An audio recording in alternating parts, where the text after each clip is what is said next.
네, 윤석열 전 대통령의 탄핵 심판이 파면으로 결론나면서 정치권은 조기 대선 체제로 돌입합니다. 동시에 그 어느 때보다 헌법 개정, 개헌의 목소리도 커지고 있죠. 국민의힘 대변인인 강전애 변호사, 민주당 법률위 부위원장인 조기현 변호사와 관련 내용 짚어봅니다. 안녕하십니까? 네, 어서 오시죠. 안녕하세요. 예. 자, 우원식 국회의장이 긴급 기자회견을 열어서 개헌을 공식 제안했습니다. 먼저 들어보겠습니다. 그동안 대한민국이 쌓아온 모든 성취를 일거에 무너뜨릴 뻔한 비상계엄 사태는 막았지만 다시는 이런 일이 벌어질 수 없도록 근본적인 처방이 필요합니다. 이번 대통령 선거일에 개헌 국민투표를 동시에 시행할 것을 제안합니다. 네, 4월 4일 탄핵 심판 선고가 있은 다음부터 급격하게 이제 조기 대선 체제로 흘러가게 된 것인데 지금으로서는 6월 3일이 굉장히 유력해 보입니다. 그런데 오늘 방금 보셨던 것처럼 선거일에 개헌을 함께 추진해야 한다 이렇게 강조를 했는데 어떻게 보셨습니까? 일단 그 최근에 정치권에서 개헌 논의가 본물 터지듯이 계속 나오고 있었고요. 최근의 상황이 아니더라도 이미 국회에서는 오랫동안 여러 차례 그 국회에서 개헌 특위를 구성해서 개헌 논의를 진행해 왔습니다. 그래서 실제 권력구조 개편이라든가 87년 체제 중에 기본권 조항의 이 개정이라든가 개헌안은 사실 조금씩은 다르지만 어느 정도 다 나와 있는 상태죠. 그래서 사실 정치권이 결단만 하면 개헌은 가능한 상태이긴 합니다. 근데 이제 최근에 윤석열 대통령 비상계엄 탄핵 사태 이후에 권력 구조가 초래한 문제가 아니냐 이런 문제가 계속되고 있었고 그래서 개헌을 통해서만 이 근본적으로 문제를 해결할 수 있다. 이런 부분에 대한 공감대가 있는 건 사실입니다. 그런데 과연 이제 시간적으로 60일 내에 가능할 것이냐 그리고 일단 권력구조 개편이라는 원포인트 개헌을 추진한다고 하더라도 지금 핵심적으로 양당이 정확하게 일치된 의견을 낼 수 있겠느냐 이런 게 관건이 될 것 같습니다. 예, 이제 방금 전에도 말씀을 해주셨는데 지금까지 이제 이번이 개헌과 관련해서 언급이 이번에 처음이 아니지 않습니까? 네. 87년 이 체제 한계에 대한 지적 꾸준히 있어 왔고 개헌의 필요성에 대해서 언급은 계속 있어 왔는데 이번에는 될 수 있을 것이냐 이 부분에 대해서는 어떻게 보세요? 일단은 여야 간에 서로 합의가 되었다라고까지 보기는 어렵습니다만 개헌에 대한 논의는 말씀 주신 것처럼 계속적으로 있어 왔고 특히 윤석열 전 대통령이 탄핵 심판 최후 진술에 있어서 개헌과 정치 개혁이 본인의 마지막 소명이다라고 이야기를 했기 때문에 이후에 국민의 입장에서는 대권 주자로 분류되는 분들이 개헌과 관련해서 좀 구체적인 로드맵 같은 것을 내놓기도 했었거든요. 그런데 민주당 같은 경우에는 김경수 전 지사라든지 이런 분들은 굉장히 찬성하는 듯한 이야기를 했지만 아무래도 지금 가장 유력한 대권 주자인 이재명 대표가 여기에 대해서 명확하게 이야기를 하지 않은 부분들이 있었습니다. 네. 근데 오늘 우원식 국회의장이 갑작스럽게 긴급 기자회견을 열어서 개헌을 하자라는 이야기를 넘어서 콕 집어서 이번 대선 날 같이 국민투표를 하자라고 한 것은 저는 개인적으로 우원식 의장이 어떤 자기 정치가 있는 것이 아닌가라고 생각을 합니다. 왜냐하면 이것은 여야의 합의도 필요하지만 우리 국민들께서 개헌이 어디까지 필요한 것인지에 대해서 설득하는 부분도 필요하거든요. 아마 우원식 의장 같은 경우에는 원포인트 개헌을 생각한 것 같습니다. 5년 단임제로 되어 있는 대통령제에 대해서 일단 손을 보고 그리고 다음 정부가 들어왔을 때 그때 나머지 2차 개헌을 하자, 지방선거 때 하자 이런 이야기를 하시는 것으로 보이는데 국민들께서 이렇게 원포인트 개헌으로서 진행하는 것에 대해서 과연 동의를 해주실 것인지 그리고 여야 간에 어쨌든 토론회라든지 해야 될 절차들이 너무 많거든요.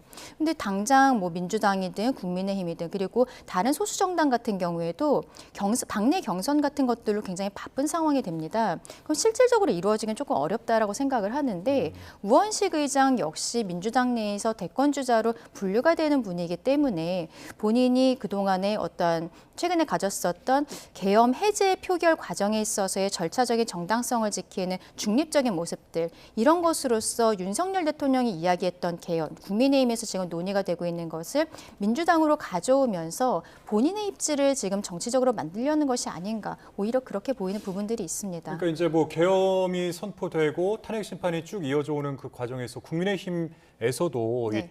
어떤 개헌의 필요성을 또 주장하기도 했었는데 그렇죠. 지금 말씀하시는 내용은 그러니까 지금 이 개헌을 하기에는 좀 시기적으로 좀 부족하다 이런 취지의 입장이라고 보면 될까요? 그렇죠. 저희 입장에서는 어쨌든 개헌에 대해서 계속 말씀을 드릴 것이고 이번 경선 과정에서도 굉장히 중요한 이슈로 나올 것입니다. 윤석열 대통령의 마지막 최후 진실을 한 이야기도 있지만 그 무렵에 뭐 한동훈 전 대표라든지 그리고 그 오세훈 시장이라든지 몇 분이 본인의 개헌에 대한 입장들이 이미 밝힌 바가 있거든요. 예. 그러면 사실상 다음 정부가 들어서서 여야가 여기에 대해서 좀 구체적으로 논의하는 과정들 그리고 원포인트 개헌이 아니라 전체적인 개헌이 필요한 것이 아닌가라고 많은 분들이 공감을 하신다고 저는 생각하는데요. 그리고 그 부분에 대해서 우리 국민들께서 어떻게 생각하시는지 대토론회 같은 것이 필요한 것인데 이 60일도 지금 남지 않은 상황에서 그렇습니다. 과연 그날 국민투표까지 해서 이렇게 번개불에 콩 굽듯이 이렇게 넘어갈 일인가 개헌이라는 것이 좀 의문이라고 말씀드리는 것입니다.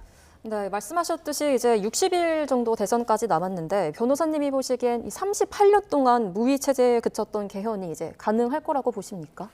일단 물리적으로 불가능한 건 아닙니다. 일단 개헌안이 발의되면 20일 동안의 공고기간을 거친 후에 60일 이내에 국회에서 3분의 2 이상의 찬성으로 표결을 하고 그리고 나서 30일 이내에 국민투표를 거쳐서 대통령에 공포하는 것으로 확정이 되는데 지금 6월 3일을 대선일로 가정을 해서 역산해서 이 일정을 최대한 밀착해서 당겨 놓으면 일정상 불가능한 건 아닙니다. 그런데 이제 첫 단계가 문제라고 보이는 게요. 이게 여야 합의에 의해서 발의되지 않으면 이 일정대로 진행될 수가 없습니다. 그래서 이 일정에서 조금만 늦춰져도 대선일에 동시 국민투표가 가능하지 않기 때문에 현실적으로 가능할 수 있을지 문제입니다.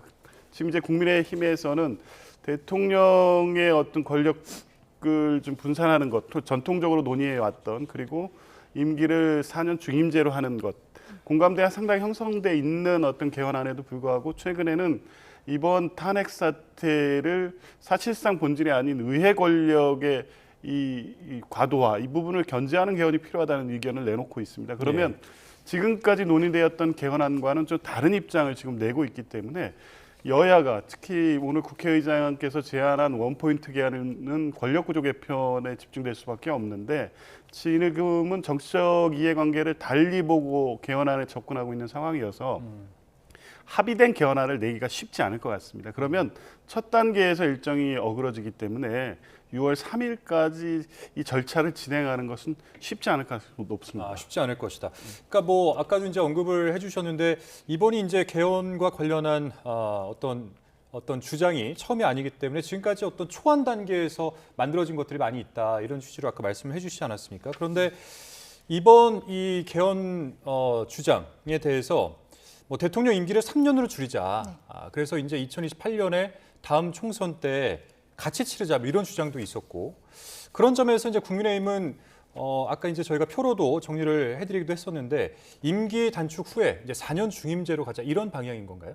그것은 이제 한동훈 전 대표라든지 몇몇 대권 주자들이 이야기하고 있는 것이지 저희 역시도 당론으로서 결정된 것이 없습니다. 아직 없죠. 그렇기 때문에 지금 우원식 의장이 원포인트 개헌을 하는 것을 이야기한다고 해도 이게 합의가 여야 간의 합의가 되기가 저는 좀 어렵다고 생각하는 게 단순히 그냥 4년 중임제로 갈 것인가 아니면 지금 말씀 주신 것처럼 한동훈 전 대표가 제안한 것처럼 이제 이번에 들어오게 되는 정부는 3년만 하는 것으로 하고 그 다음부터 4년 중임제로 바뀔 것인가. 근데 말하자면은 만약에 이재명 대표가 본인이 곧 대통령이 될 것이라고 생각을 한다면 이 다음번 정부가 3년만 하고 그 다음부터 4년 중임제 한다는 것에 대해서 동의하는 것이 굉장히 어렵겠죠. 그러면 지금 이러한 안 자체가 4년 중임제라는 것도 바로 다음부터 할 것인지 혹은 이제 한 번은 3년을 할 것인지 이런 것들에 대한 절차적인 문제들이 있기 때문에 여야 간의 합의조차도 쉽지 않은 상황인데 우리 국민들께서도 그러면 여권을 지지하시는 분, 야권을 지지하시는 분들이 다른 생각 가지고 계실 수 있거든요. 여야 합의 이후에 국민투표 과정에 있어서 좀 힘든 부분들이 있습니다. 그런데 지금 이것을 이렇게 빠르게 진행을 할 수 있는 것인가? 만약에 지금 국민의힘에서도 어떤 당론이라는 것이 있고 민주당 역시도 당론이라는 게 있으면 모르겠습니다만 지금은 양당이 서로 그 정도까지 성숙되어 있는 상황은 아니지 않나라고 생각합니다. 네, 이 민주당 이재명 대표는 보면 개헌 필요성은 공감은 하고 있지만 직접적인 목소리는 조금 자제를 하고 있거든요. 그런데 우원식 의장은 민주당을 포함해서 여러 당 지도부와 얘기했다 이렇게 말을 하고 있고 또 정대철 헌정회장도 개헌에 동의했다고 밝혔는데요. 이 변호사님이 보시기엔 이재명 대표가 이 구체적인 개헌 밑그림을 발표할 거라고 보십니까? 글쎄요, 우원식 의장께서 오늘 그 입장 발표를 하면서 그 양당의 지도부하고 공감대를 이뤘다는 말씀을 하셨는데 그게 어디까지인지 모르겠습니다. 실제 추진 일정, 그러니까 이번 대선에서 동시에 권력구조 개편을 한다는 데에 공감이 있었다는 것인지 아니면 지금까지 여러 진행된 논의에서 원론적으로 개헌에 동의하는 입장을 계속 그 양당이 가져왔기 때문에 그 정도 차원의 어떤 공감을 확인한 것인지 모르겠습니다. 그리고 정대철 헌정회장 얘기도 이재명 대표는 뭐 지금까지 개헌에 찬성을 했고 적극적인 입장을 갖고 있고 그런 것을 뭐 지난 대선 때도 발표했습니다. 그러니까 4년 중임제라든가 책임 총리제, 결선 투표제 이 개헌안에 대한 입장을 갖고 있죠. 예, 잠시만요. 자, 지금 국민의힘이 휴일인 오늘에 중진 의원 간담회와 의원총회를 잇따라 열면서 현장에서 브리핑을 진행한다고 합니다. 현장으로 가보겠습니다. 이제 곧 그 대선 일정이 시작됨에 따라서 내일 아침에 비대위원회에서 선거관리위원회를 아마 구성하고 추인하고 발족될 예정입니다. 결정되고 의원님들께 함께 공유된 사항입니다. 또 다른 질문 있으시면. 아까 윤상현 의원님께서 지도부 사퇴해야 되는 어디 밖에서 말씀하셨나요? 아, 네. 뭐 일부 그런 의견을 내신 분들도 계십니다만 그 의원님들의 전체적인 의견이 수렴되고 또 현재 있는 지도부에서 앞으로 남아있는 대선 일정까지 최선을 다해서 수행해 달라는 의미에서 다시 재신임을 박수로 추인을 했습니다. 네. 또 다른 질문 있으시면? 우원식 의장이 얘기했던 개헌 관련한 예, 개헌 관련한 다른 의견들은 현재는 없었습니다. 그건 추후에 다시 지도부를 통해서나 저희가 논평을 통해서 다시 말씀드리도록 하겠습니다. 추후에서는 논의가 안 되긴 했는데 개헌 관련해서는 공식적인 입장은 아직 없는 건가요? 예, 아직까지 내일 아마 비대위에서 지도부에서 또 입장을 내실 가능성은 있습니다. 네.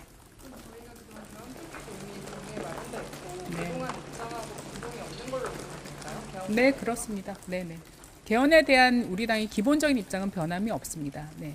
그러나 시기와 추진 일정, 그다음에 추진 내용에 대해서는 개헌특위에서 논의가 아직까지 충분히 된 게 아니기 때문에 예, 다시 저희가 논의 과정을 통해 가지고 말씀드리도록 하겠습니다. 네, 그런 논의들은 현재는 없었고요. 선거관리위원회가 구성되어야 구체적인 경선 일정이나 저희 그 대선 후보 선출에 대한 논의들이 발표될 것입니다. 네, 이 정도. 대통령과의 관계에 대해서는 안 해서 좀 어떤 얘기 나왔나요? 거기에 대해서는 뭐 별다른 얘기들은 나오지 않았고요. 일부 의원님의 의견들은 있었습니다만은 뭐 그런 얘기들이 주를 이루지는 않았습니다. 대통령 제명 조치를 해야 된다라는 얘기도 나오고 그런 의견은 없었습니다.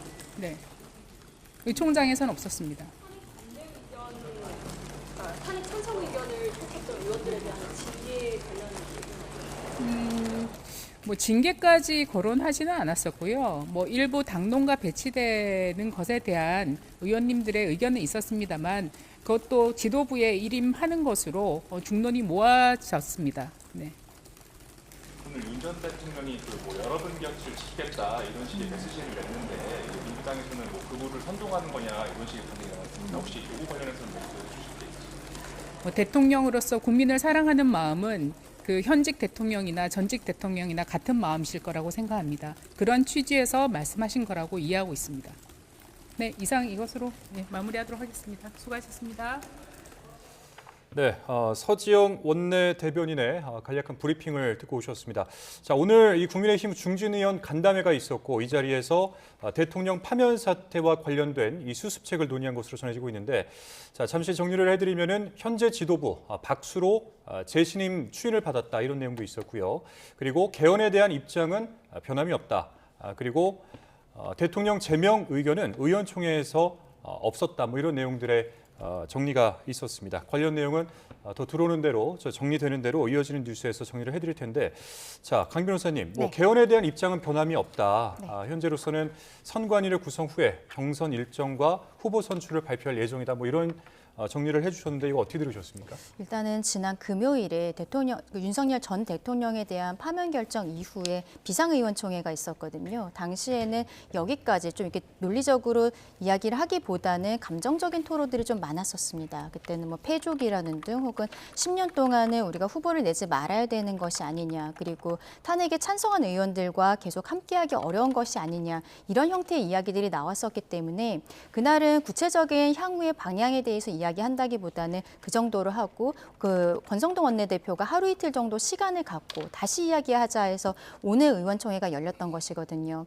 역시 이제 지나간 일들에 대해서는 정리를 하는 부분들로 하고, 뭐 탄핵에 찬성했었던 분들, 약간 당론과 다른 행동을 했던 분들에 대해서도 지도부에서 알아서 이제 처리를 하는 것으로 신임을 했다라고 지금 밝히고 있는데, 예. 이러한 부분들, 그리고 내일 오전에 비대위가 있어요. 그러면 거기에서 선관위 구성을 추인을 한 이후에 그리고 본격적인 경선 일정에 들어갈 것이다라고 이야기를 한 것들을 보면은 아마 모두가 힘든 마음이겠지만 어쨌든 며칠간의 시간을 거쳐서, 숙고의 시간을 거쳐서 앞으로 당이 어떻게 나아가야 되는지에 대해서 오늘 이야기를 한 부분들이 아니었나 생각을 합니다.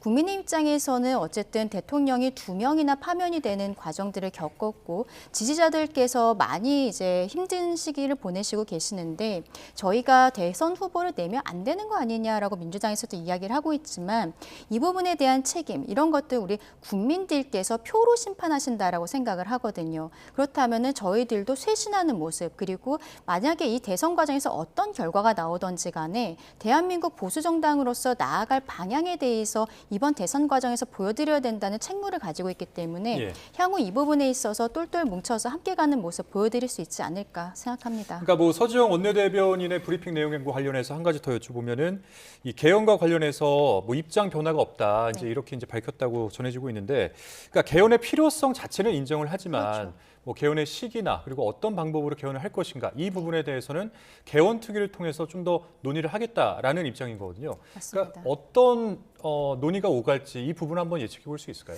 지금으로서는 저희가 당 내에서 말씀드린 것처럼 당론으로서 되어 있는 부분들은 없는 것이죠. 그래서 오늘 우원식 국회의장이 긴급 기자회견을 열어서 아마 원포인트 개헌을 이야기한 것으로 보이는데, 이런 것을 제안을 했을 때 저희 측에서도 덥석 맞다, 지금 바로 개헌이 이루어져야 되고 6월 3일로 예상되고 있는 선거일에 국민투표까지 이루어져야 된다라고 오늘 명확하게 말씀드리지 못하는 것이 바로 그런 부분들입니다.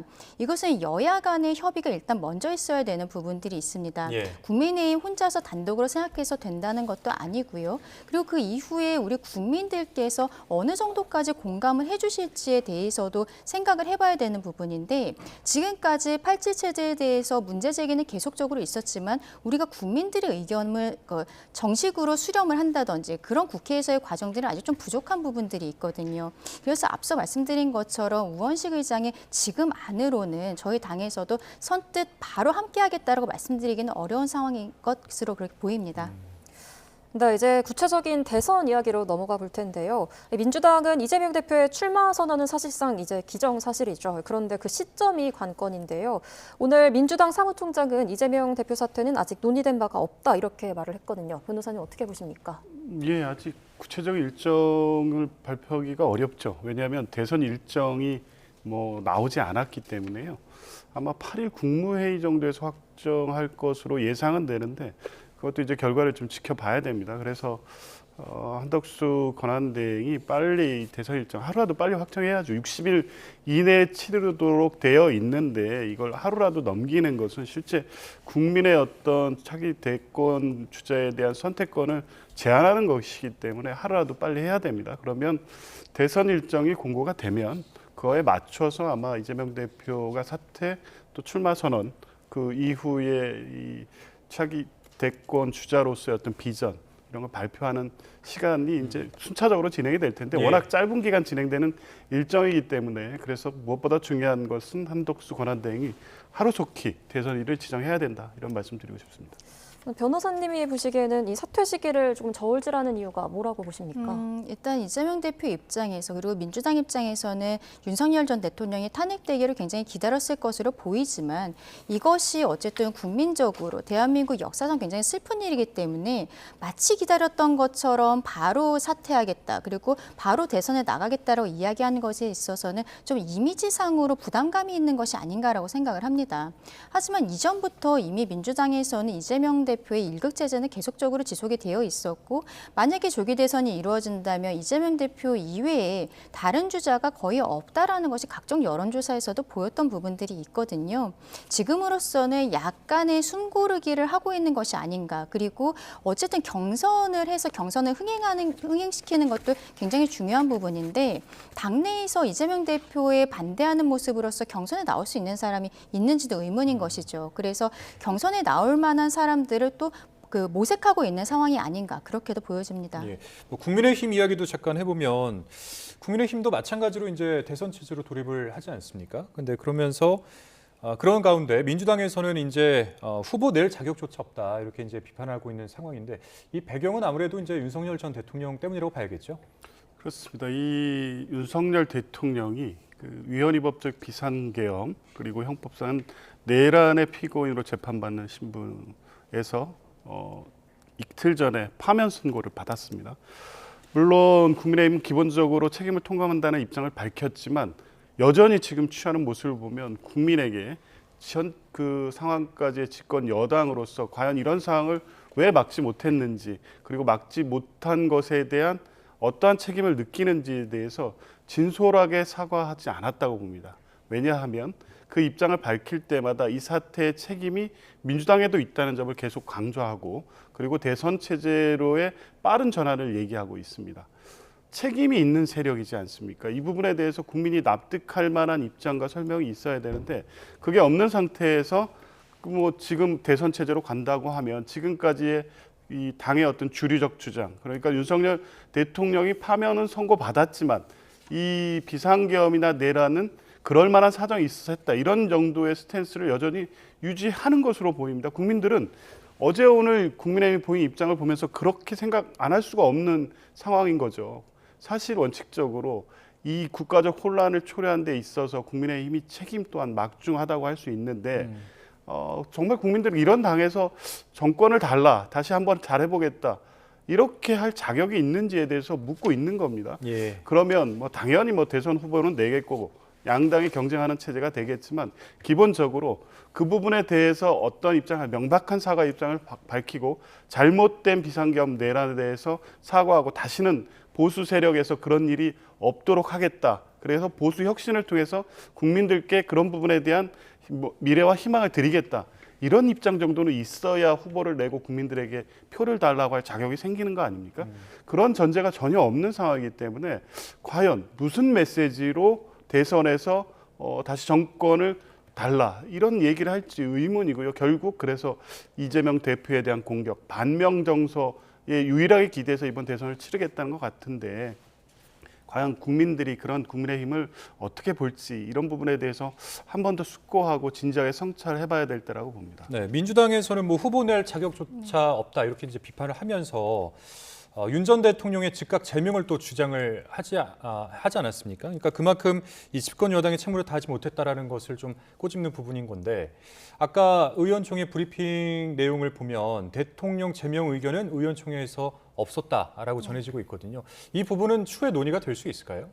일단은 좀 아까 조기현 변호사님 말씀해 주신 내용 중에서 저희 국민의 입장에서 대통령이 파면 이후에 여기에 대해서 사과하는 메시지는 이미 나간 바가 있습니다. 그리고 책임을 통감하는 내용 그리고 보수가 앞으로 어떻게 나아가야 될 것인지 깊이 숙고하고 국민들께 보여드리겠다라는 것에 대해서 권영세 비대위원장과 그 권성동 원내대표 모두가 메시지가 나간 부분이 있습니다. 다만 국민들께서 그것을 어느 정도까지 받아들여 주실지는 사실상 저희 입장에서는 조금 조마조마한 부분들이 있는 것이죠. 근데 이제 조기 대선 과정에 있어서 민주당은 후보를 내면 안 되는 것이 아니냐라고 이야기를 하고 있는데 조금 아까 말씀드린 것처럼 여기에 대해서 심판을 하는 것은 민주당이 아니라 국민인 것입니다. 그렇기 때문에 저희 입장에서는 다시 한번 후보를 내고 여기에 대해서 우리 국민들께 어쨌든 저희가 잘한 것이 있든 없던 간에 심판을 받고 그리고 그 과정에 있어서 보수가 앞으로 어떻게 나아가야 될 것인지 저희가 어떻게 쇄신할 것인지를 말씀드려야 된다고 생각을 하거든요. 지금 그리고 오늘 의원총회에 있어서 대통령에 대해서 제명에 대한 이야기들이 의원총회에 있어서는 이야기가 없었다라고 조금 아까 서지영 원내대변인께서 브리핑을 해주셨는데 네. 저는 이 부분도 저희 경선 과정에서 자연스럽게 정리가 될 것이라고 생각을 합니다. 일단 오늘 현재 비대위는 재신임을 하는 것으로 결정이 났다라고 알려지고 있는데 이 지금 비대위 같은 경우에는 어차피 대선 후보가 결정이 되면은요. 이 대선 후보가 바로 당대표로서의 역할을 하는 것이기 때문에 경선 과정까지 이제 경선 관리만 한다라고 생각을 하시면 될 것 같습니다.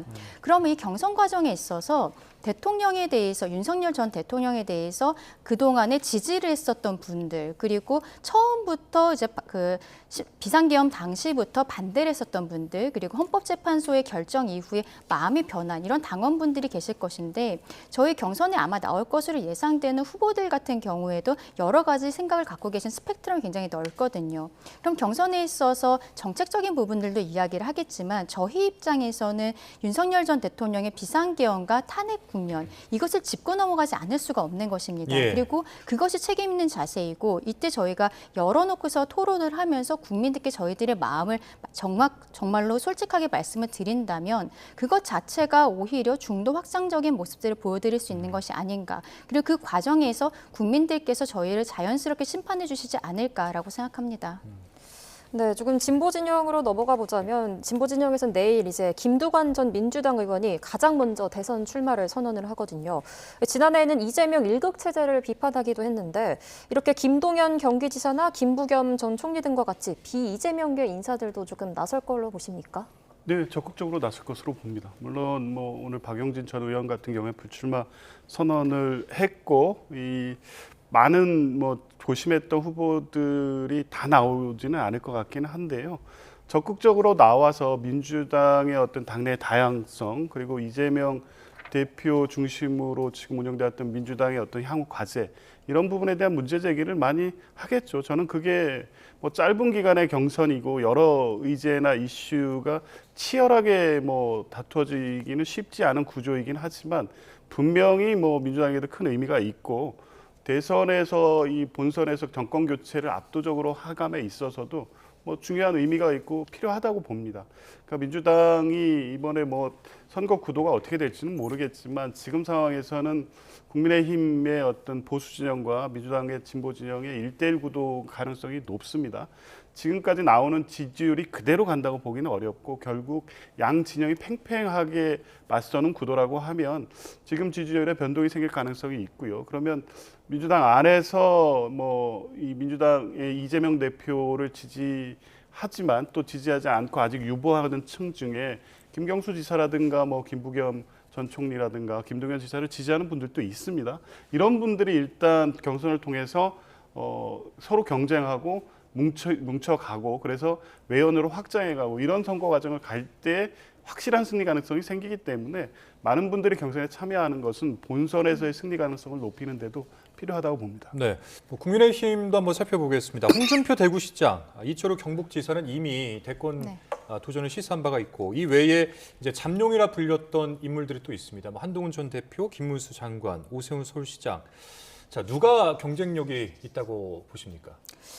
일단 제가 당직을 맡고 있는 그렇죠. 것도 있고 예. 지금으로선 저희 당의 입장에서는 민주당과 반대의 상황이죠. 민주당은 지금 이재명 대표 뭐 일극체제로서 다른 후보를 생각할 수가 없지만 여론조사를 보았을 때는 이재명 대표가 압도적 1위이고 그리고 한 2, 3, 4, 5등 정도를 국민의힘 후보들이 가지고 있다는 것을 인정할 수밖에 없는데 경쟁력이라고 하면은 저는 단 한 명의 후보를 꼽을 것이 아니라 저희가 가지고 있는 다양한 스펙트럼 이것 자체가 저희의 경쟁력이 아닌가라고 생각을 합니다. 앞서 말씀드린 것처럼 지금 당장 대통령 윤석열 전 대통령을 제명하느냐 이러한 이야기를 하는 것이 아니라 지금 의원총회에서 이야기할 것이 아니라 경선 과정에서 지금 대선 후보로 나오려는 분들은 분명히 그 얘기들을 하게 되고 토론을 하게 되거든요. 그러면은 저희가 그 과정에 있어서 정책뿐만이 아니라 과거에 대해서 윤석열 정부에 대해서 어떻게 평가를 할 것인지 그리고 어떠한 변화를 보여줄 것인지 이러한 이야기 이야기들을 하게 될 것인데 예. 뭐 극단적으로 보았을 때 지금 뭐 제가 꼭 누구를 지지해서 말씀드리는 것이 아니라 한동훈 전 대표가 마지막에 당 후보로서 결정이 되었다. 그때 만약에 김문수 장관이 선대위원장을 할 수도 있는 것이고 그리고 뭐 홍준표 대구시장이 후보가 되었을 때 오세훈 서울시장이 선대위원장을 할 수도 있는 것입니다. 이런 다양한 스펙트럼의 끝에서 끝에 계신 분들이 하나가 되어서 선거를 뛰게 되면은 그러한 모습들이 오히려 민주당과 대비가 되어서 더 우리 국민들께 진정성 있게 다가갈 수 있지 않을까라고 생각합니다. 네. 뭐 사실 이제 여쭤보고 싶은 질문들이 많은데 저에게 허락된 이제 시간이 거의 끝나가는 상황이라 다음 질문을 좀 드리도록 하겠습니다. 박근혜 전 대통령 같은 경우에는 파면 이틀 뒤에 청와대를 떠난 건데 윤 전 대통령 같은 경우에는 오늘은 이제 사흘째입니다. 뭐 다음 주 주중에 아마 퇴거가 될 것이다 이런 예측들이 나오고 있는데 이게 언제 정도가 될 거라고 보세요? 뭐 오랜 시간은 걸리지 않겠죠. 또 당연히 그래야 된다고 봅니다. 이미 뭐 국민들 사이에서도 이미 파면됐고 박근혜 대통령도 뭐 3일 정도 걸려서 사저로 갔는데 왜 어떤 계획도 안 나오느냐는 목소리가 나오기 시작했습니다. 불필요한 논란이고요. 국민들은 여전히 불편한 시각으로 바라보고 있습니다. 그러니까 단순히 지금 관저에 계속 머무르고 있다는 문제를 넘어서 그 안에서 국민의힘 지도부 또 나경원 의원 등을 만나서 정치적 메시지를 나누고 그리고 오늘은 또 국민변호인단을 상대로 한 메시지를 냈습니다. 계속 어떤 정치적 입장을 내겠다는 의지를 표명하고 있습니다. 그 내용 전체를 보면 이번 탄핵 그 결정에 대해서 승복하는 것이냐 그리고 전체 국민을 상대로 해서 본인이 했던 유한 위법적인 비상계엄 내란 사태에 대해서 국민 전체에 대한 사죄와 반성의 마음을 갖고 있느냐 전혀 그렇게 읽혀지지 않습니다. 그 상태에서 관저에 하루라도 더 머무는 것을 국민들이 어떻게 지켜보시겠습니까? 지금 저희 서초동에 원래 사시던 사저 같은 경우에는 이미 대통령 당선인 시절에 대통령실 경호처가 경호 관련된 문제들 다 점검했기 때문에 경호상의 문제로 옮기는 것이 지연되는 것은 아닐 거라고 보고요. 그 외에 달리 뭐 물리적 문제도 없다고 본다면 제3의 장소로 당장 가는 것도 어렵고 그러면 다시 원래 서초동 사저로 돌아갈 것이 확실한데 그러면 하루라도 더 늦추는 것은 뭐 그럴 이유도 없고 국민들이 지금 어떤 시선으로 윤석열 전 대통령을 바라보고 있을지 이 부분을 좀 고려해야 될 것 같습니다. 예, 이게 조금 이렇게 늦어지고 있는 이 배경을 어디서 찾을 수 있을까요? 뭐 늦어진다라고 보기는 어려울 것 같습니다. 왜냐하면 윤석열 대통령 측에서는 아마 기각이나 각하를 생각을 하고 있었을 것이기 때문에 이사 준비를 미리 하지는 못했을 것으로 생각을 하고요. 그러니까 탄핵을 전혀 예상하지 못했다 이렇게 풀이할 수 그럴 있을까요? 가능성이 저는 높다라고 생각을 합니다. 그리고 어쨌든 집을 이사한다는 것이 간단한 일은 아니고 그리고 이번 같은 경우에는 전 대통령 내외가 이사를 하는 것이기 때문에 경호에 문제가 있는 것이죠. 서초동 사저 같은 경우에는 과거에 지내면서 경호처의 경호를 받았던 것은 사실이지만 당시에는 임시거처로서 지냈었던 것이거든요. 결과적으로는 한남동으로 이사 가기 전까지만 지내는 것이었는데 지금 같은 경우에는 향후에 한 10년 정도까지 경호를 받게 될 것으로 예상이 되는데 계속적으로 저 서초동의 공동주택에서 있다는 것은 여러 가지로 주민들에게 불편을 드릴 수 있는 부분들이 있는 것입니다. 다만 조기현 변호사님 말씀해 주신 것처럼 그렇게 오랜 시간이 걸릴 것이라고는 저도 개인적으로 생각하지 않고 일단은 서초동 사저로 먼저 옮긴 뒤에 제3의 장소로 갈 가능성이 높지 않을까라고 개인적으로는 생각을 합니다. 네, 자 조기 대선 체제로 본격 돌입한 정치권의 모습, 국민의힘 대변인 강전의 변호사 그리고 민주당 법률위 부위원장이신 조기현 변호사와 함께 관련 내용 짚어봤습니다. 오늘 말씀 고맙습니다. 감사합니다.